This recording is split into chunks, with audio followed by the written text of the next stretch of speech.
Hello, everybody. Welcome back on Verse Podcast. Danny here today. I'm talking about BioMega. So this is written by Tsutomu Nihei. That name is familiar. It is the mangaka that worked on Blam, very popular series. I have yet to check out, actually. That's going to be on my list, so it'll be coming up soon. Well, I didn't know this. It's from Ultra Jump. So this is Shonen Jump. Ultra Jump is a monthly magazine, more focused on, seinen, as this one's categorized. It is the same magazine that has JoJolion, JoJo Part 8. So yeah, this manga, man, I don't even know where to begin. This is set in the year 3006. We have our main character, Zoichi. He is a synthetic human created by Toa Heavy Industries, and he's on a mission right now to go find a person named Eon Green. He's accompanied by his AI Fuyu, who is linked to his motorcycle. Basically, we find out this world is infected by a virus called the N5S.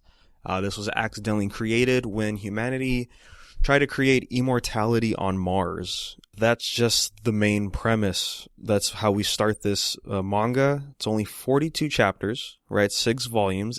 I read it pretty fast. I read it in about 2 hours. No, not even 2 hours, about an hour and a half. Not really heavy on the dialogue. The action is incredible. The way this guy draws just everything, scenery, fighting choreography, really good stuff. My only downside for his art is the faces, which, to be fair, I'm fine with because I've read, Claymore. A lot of people don't like how the faces are drawn there, and I read this manga called Suicide Island, and boy, it can get pretty rough.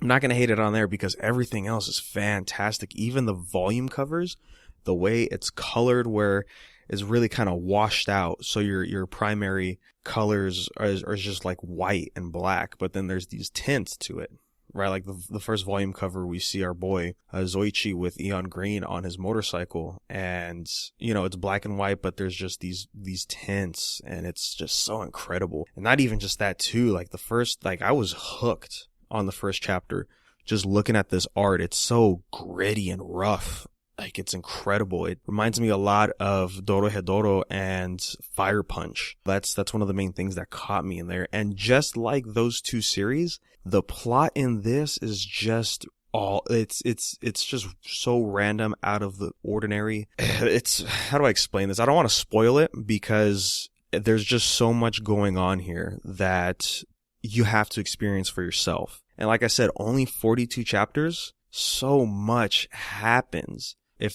say for example, this was a shonen manga in Shonen Jump, maybe the art would be a little bit cleaner, right? Because I know Jump recently has going out of their comfort zone recently as far as what they want to publish on their main magazine, but I think this art's a little too dramatic for them, so it might get cleaned up a little bit. But regardless, with the amount of storytelling that happens in these 42 chapters, it would have to be expanded probably at least 3 times the amount of chapters, right? So easily 120 chapters. And that's maybe just for the first half of this series, because there's a big change in the plot. And once that happens, things are just boom, there's so much lore missing from what you're reading. It's almost kind of crazy. That is what kept drawing me into this. And I'm like, okay, if I keep reading more, maybe I'll find out something. But it's just, the world's so interesting. The design for our characters are really interesting. There's just a lot of crazy stuff going on here, and we're given so little explanation to what's going on. We only have the main premise, right? That I said in the first chapter. I'm only going to give you guys that much, other than humanity did colonize Mars. It took them 200 years to build the colony on Mars, and that's already kind of crazy. And then there's just things like, there's, surgeries to increase your lifespan. Like one of the characters lived up to like 300 years before he did a brain transplant and transplanted that into another human. And, you just keep going on. Like the quest for immortality is still very apparent, even though it caused what's happening now in this world on Earth. God, it's just crazy. Amazing concepts, though.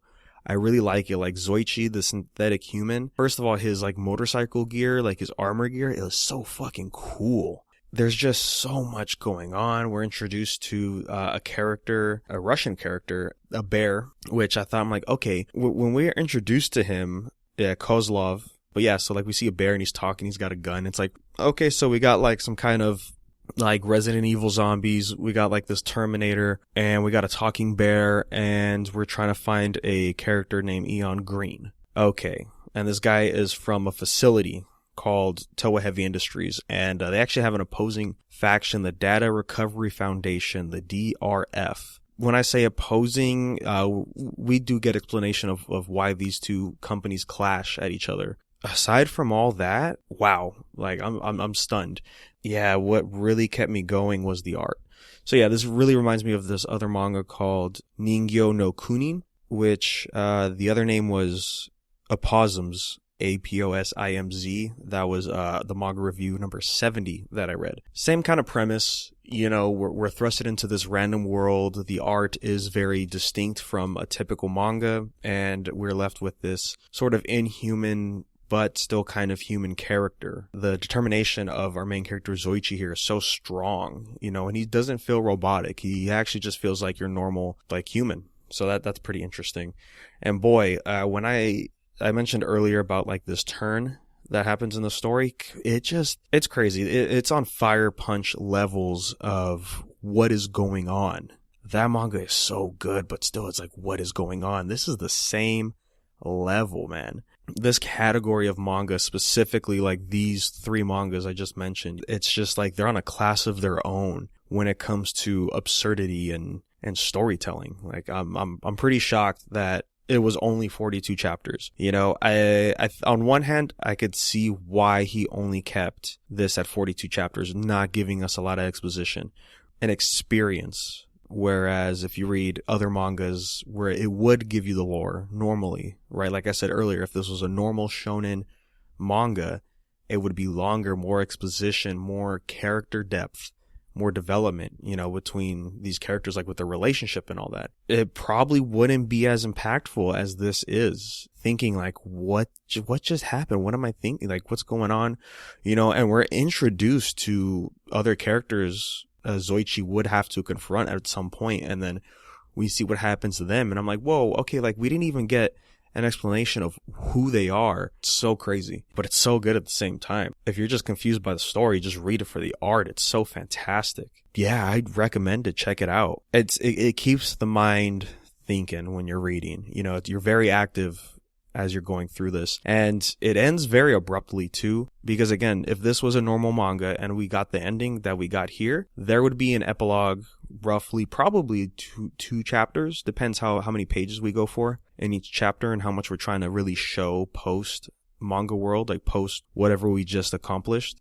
It's pretty it's a standard ending, just no epilogue. Man, the pacing, you know, the fact that there's a lack of real storytelling, of like getting deep into the story, backgrounds, characters, etc. It's just going, man. It's going. And like, I think that's the purpose of this manga, is that you're just like, okay, let's just keep going, keep checking it out. You being interested, invested into what is being told as a whole. So, yeah, wow. Is what I could just say at the end of the day is boom, man. If you're going to read it, I recommend probably just binging it. You know, it didn't take me that long. I think, like I said earlier, it took me, hour and a half, 2 hours tops to read through it. Thanks for listening. As always, guys, if you have any questions, comments, you know, have you checked this out? Would love to hear your thoughts. I'll talk about on the next episode. And you can email us at unversepodcast@gmail.com. So thanks for listening, guys. And as always, we will talk to you next time.